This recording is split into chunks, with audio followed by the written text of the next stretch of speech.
matin. Allez, 5h08 sur Sud Radio, c'est parti pour nos experts de chez Métro, premier fournisseur des restaurateurs indépendants en France. Aujourd'hui, on s'intéresse à l'Etivaz, un fromage suisse de haute montagne. Bonjour Fabrice Courtois. Bonjour Félix, bonjour à tous. Vous êtes chef de marché crèmerie et produits laitiers chez Métro. Bon, c'est quoi l'Etivaz? Pour ceux qui ne connaîtraient pas, ça ressemble un peu à du comté, mais la comparaison s'arrête là. Oui, effectivement. Donc c'est une pâte très cuite, donc comme le comté.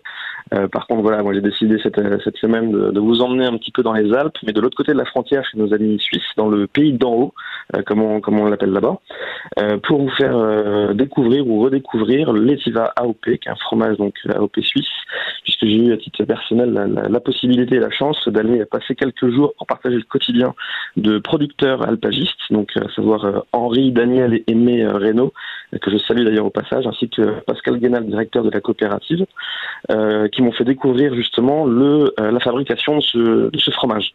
Oui, qui n'a plus de secret pour vous, donc un fromage d'alpage, hein, c'est ça qui est fait en altitude.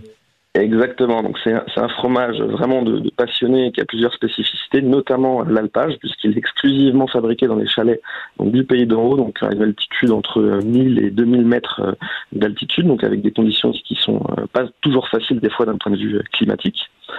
C'est donc aussi un fromage saisonnier, puisqu'il est produit uniquement pendant l'été, donc entre le mois de mai et le mois d'octobre. Et à partir de lait cru, donc d'un seul troupeau, donc là dans le cas que j'ai vécu, c'est un troupeau de 50 têtes, et qui se nourrissent bien entendu uniquement d'alpage et donc d'herbes naturelles aux alentours du chalet. Donc c'est une nourriture qui est riche et qui est fleurie et qui forcément donne et influence l'arôme et donne le goût unique au produit. On parle de troupeaux qui sont à 2000 mètres à peu près, c'est ça? Entre 1000 et 2000 mètres effectivement dans les alpages. Ouais. Et avec le lait donc qui est traité sur place pour la fabrication du fromage. Exactement. Donc en termes de fabrication, vous avez le lait du matin, donc très directement du matin, qui est mélangé avec celui de la veille au soir. Vous imaginez que c'est placé après dans un grand chaudron de cuivre qui fait environ entre 1000 et 1200 litres. Et on y ajoute une culture de bactéries lactiques, donc faite maison, avant de le chauffer à 32 degrés et d'y ajouter la présure. Donc, ce qui permet de faire cailler le lait à proprement parler.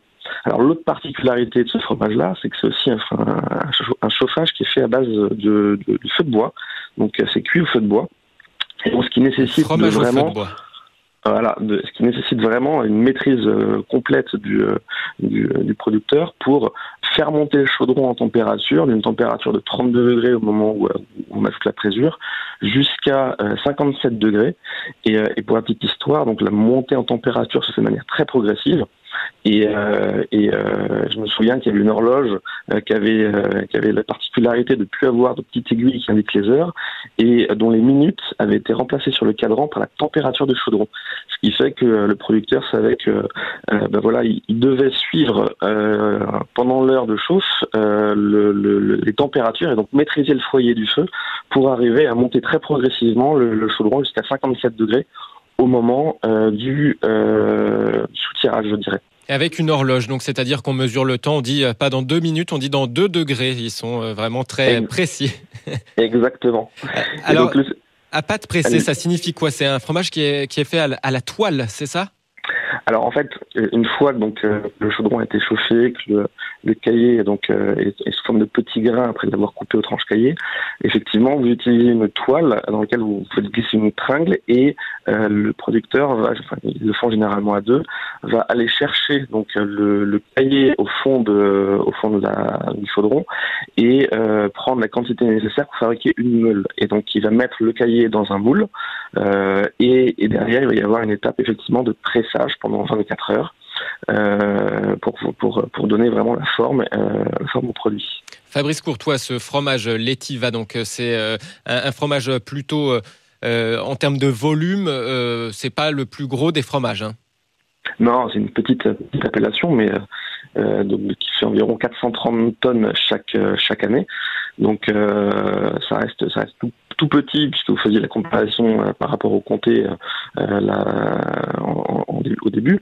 Donc ça reste une petite production, ce qui fait environ 18 000 pièces par an de fabriquer, sachant qu'un fromage pèse entre 15 et 35 kilos.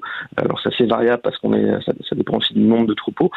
Du nombre de bêtes dans le troupeau, pardon. Et il faut avoir en tête qu'en pleine période d'activité, donc pendant l'été, c'est entre 4 et 5 meules par jour fabriquées dans chaque chalet d'alpage. Donc c'est relativement, effectivement, limité. Mais ce qui en fait un produit d'autant plus rare et d'autant plus apprécié. Avec une dizaine de familles qui en produisent et qui en exportent un peu vers la France, même si c'est principalement vers la Suisse, hein, c'est ça ? Alors il y a plutôt 70 familles. 70 familles effectivement qui sont dans la production. Et effectivement, on estime qu'il y a environ 40% de la fabrication qui est exportée de la Suisse vers d'autres pays. Et la France, elle, à elle seule, représente 60% de ces 40%. Un petit mot, Fabrice Courtois. Oui, un petit mot sur le folklore autour de l'Étiva. Il y a une tradition là des Alpes. Oui, effectivement. Donc ça se passe plutôt au mois de septembre. Donc le village de l'Étiva est à la fête pour rendre hommage aux troupeaux qui après l'été redescendent dans les vallées. Et donc là, les vaches sont alors parées de leurs plus belles sonnailles, donc les grosses cloches que vous pouvez avoir dans votre imaginaire.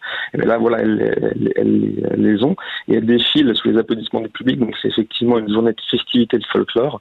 Et donc si vous voulez prendre date, la prochaine en 2020 est d'ores et déjà calée pour le 26 septembre prochain. Eh bien, rendez-vous est pris. Merci beaucoup Fabrice Courtois. Merci. Je rappelle que vous êtes chef de marché crèmerie et produits laitiers chez Métro. Merci pour cette petite incartade en Suisse à propos de l'Étiva.